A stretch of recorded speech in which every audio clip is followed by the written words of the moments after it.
Boker Tov, nous sommes le 25 janvier 2022, c'est l'heure du premier journal d'information en direct de Jérusalem sur Radio Kalita.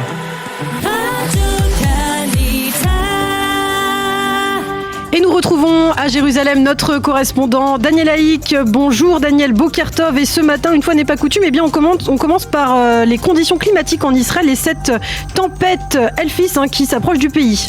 Effectivement, Ilana, une tempête qui va entraîner d'importantes précipitations sur l'ensemble du territoire israélien, mais également de conséquentes chutes de neige sur les hauteurs du pays, du mont Hermon et du plateau du Golan au nord, jusque sur les hauteurs du Gush Etzion, plus au sud et au sud de Jérusalem, et bien évidemment aussi sur la capitale israélienne. La neige est attendue à Jérusalem vers le milieu de l'après-midi. La municipalité de Jérusalem a décidé de libérer les écoliers lycéens à partir de 15h afin de leur permettre de rentrer à temps chez eux. Les services de voirie sont enfin prêts pour déblayer les principaux axes routiers avec des chasse-neige. La neige devrait tomber sur la capitale également durant toute la nuit et les quartiers élevés devraient recevoir environ une couche de 20 à 25 cm de neige dans la capitale pour la plus grande joie des jeunes et des moins jeunes.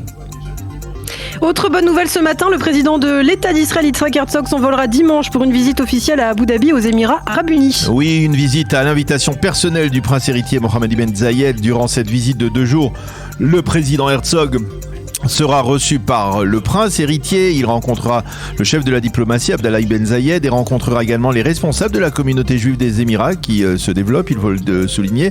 Dans un communiqué qu'il a publié hier, le président Herzog s'est félicité de cette visite historique. Il a émis l'espoir d'une coopération fructueuse et positive pour la région entre Israël et les Émirats.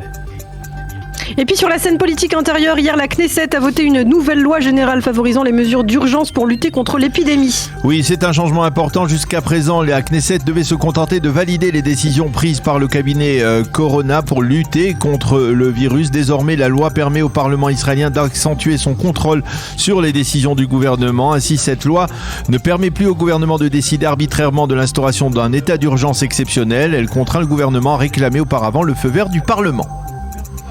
Et justement, à propos du coronavirus, le nombre de malades graves continue d'augmenter.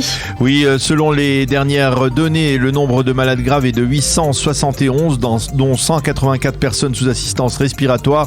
Et les directeurs des hôpitaux israéliens font état d'une situation de quasi-saturation de leur département d'urgence. Quant aux experts, ils recommandent désormais une 4e vaccination pour l'ensemble de la population adulte d'Israël. Le reste de l'actualité, c'est un incident sécuritaire durant la nuit dans le nord de la Samarie. Oui, cela s'est produit entre les localités israéliennes d'Elon Moré et d'Itamar dans le nord de la Samarie. On a fait état hier soir de tir sur une position de Tsahal dans cette région qu'un soldat n'a été blessé. Il semble que les tireurs étaient des Palestiniens à bord d'un véhicule qui s'est enfui vers la ville voisine de Naplouse. Et parlons à présent de ces 2 enquêtes qui ne sont aucunement liées mais qui sont importantes. La première se rapporte à la corruption en Israël. Oui, selon cette enquête réalisée par la célèbre ONG Transparence Internationale, l'État d'Israël est classé à la 36e place dans l'indice de corruption d'État, alors qu'il était à la 28e place il y a 5 ans lors de la précédente enquête. Parmi les pays de l'OCDE, l'État d'Israël se classe à la 29e place sur 37 pays avec une chute de 4 places par rapport au dernier classement. La présidente de la branche israélienne de l'ONG Transparence Internationale, la juge Nili Arad, s'est inquiétée de ces données qui, selon elle, confirment un renforcement de la corruption d'État en Israël. Et puis autre enquête, justement la seconde, des Israéliens qui s'inquiètent pour la sécurité des Juifs en Europe. C'est la conclusion en tout cas d'un récent sondage. Oui, selon cette enquête réalisée par l'Université hébraïque de Jérusalem, 53% des Israéliens estiment que la situation des Juifs en Europe va se dégrader au cours des prochaines années. Selon cette enquête, les Israéliens considèrent que la France est le pays d'Europe le plus antisémite. 39% des personnes interrogées le considèrent d'ailleurs comme tel. En seconde position, la Pologne pour 33% des Israéliens et ensuite l'Allemagne pour 15%. Et puis un tiers des Juifs israéliens cette fois estime que la critique d'Israël est mue avant tout par l'antisémitisme. 27% des Juifs israéliens considèrent que la politique de l'Union européenne envers Israël est mue par des considérations antisémites, mais 53% des Arabes israéliens rejettent tout lien entre les deux.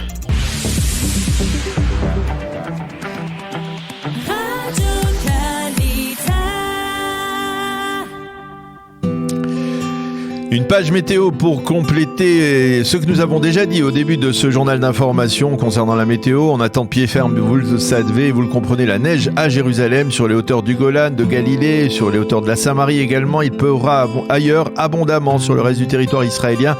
Les températures prévues aujourd'hui, 8 degrés à Jérusalem aujourd'hui et 0 degré la nuit prochaine. Donc une température idéale pour des chutes de neige importantes. Il fera 13 degrés à Tel Aviv et 19 degrés aujourd'hui à Eilat.